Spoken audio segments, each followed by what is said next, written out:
નમસ્કાર મિત્રો, સ્વાગત છે તમારું અમારી YouTube channel Gujarat jobs and ન્યૂઝમાં। મિત્રો, સરકારી કર્મચારીઓ માટે મોટા ખુશખબર સામે આવી રહ્યા છે। ગણેશ ચતુર્થી અને ઓણમના તહેવારો પહેલા આ બે રાજ્ય સરકારોએ કર્મચારીઓને મોટી ખુશખબર આપી છે।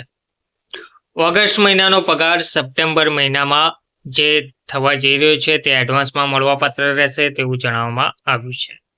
કેન્દ્ર સરકારના કર્મચારીઓને સમય પહેલા પગાર મળશે। ગણેશ ચતુર્થી અને ઓણમ પહેલા વેતન ચૂકવી દેવામાં આવશે। તહેવારોની મોસમ નજીક આવતા જ કેન્દ્ર સરકારે પોતાના કર્મચારીઓ અને પેન્શનરો માટે એક મહત્વનો નિર્ણય લીધો છે। ગણેશ ચતુર્થી અને ઓણમ જેવા મોટા તહેવારોને ધ્યાનમાં રાખીને સરકારે ઓગસ્ટ 2025નો પગાર અને પેન્શન સમય પહેલા આપવાની જાહેરાત કરી દીધી છે। જોકે આ નિર્ણયનો લાભ ફક્ત બે રાજ્યોના કેન્દ્ર સરકારના કર્મચારીઓને જ મળશે તેવું જણાવવામાં આવ્યું છે।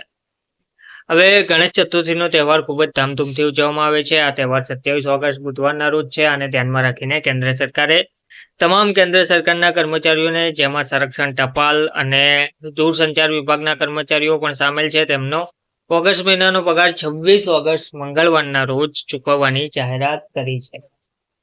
નાણાં મંત્રાલયે 22 ઓગસ્ટ 2025ના રોજ એક મેમોરેન્ડમ જારી કરીને આ માહિતી આપી હતી। આ પગલાંથી કર્મચારીઓ તહેવાર પહેલા જરૂરી ખરીદી અને તૈયારીઓ કરી શકશે।